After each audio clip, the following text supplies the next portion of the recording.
సింహం సింగిల్గానే వస్తుంది, సింగిల్గానే పోరాడి రాజహంతో వెళ్తుందని కాకినాడ రూరల్ ఎమ్మెల్యే కన్నబాబు చెప్పారు. సీఎం జగన్ సింహంలా ఒంటరిలా వస్తున్నారని చెప్పారు.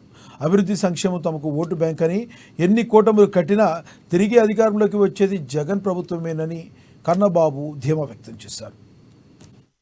మేలు వారు గుర్తు చేసుకుని తప్పకుండా మేము మీతో పాటు ఉంటాం, మీకు మళ్ళీ సహకరిస్తాము, మిమ్మల్ని మళ్ళీ గెలిపిస్తామని వాళ్ళు ఎదురు చెప్తా ఉన్నారు.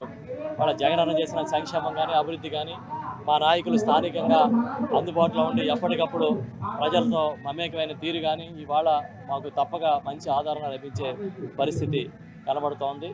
కరప మండలం గొర్రిపూడి గ్రామంలో మేము ఎన్నికల ప్రచారం నిర్వహిస్తున్నాం. ఇప్పుడే మీరు చూశారు, ఎక్కడికి వెళ్ళినా కూడా ప్రజలు చాలా ఆదరించి స్వాగతం పలుకుతూ ఉన్నారు. ఎక్కడికి వెళ్ళినా ఈ 5 ఏళ్ల కాలంలో గౌరవ ముఖ్యమంత్రి జగన్మోహన్ రెడ్డి గారు చేసిన అభివృద్ధి పనులు, సంక్షేమ కార్యక్రమాలు, ఇతర మేలు వారు గుర్తు చేసుకుని తప్పకుండా మేము మీతో పాటు ఉంటాం.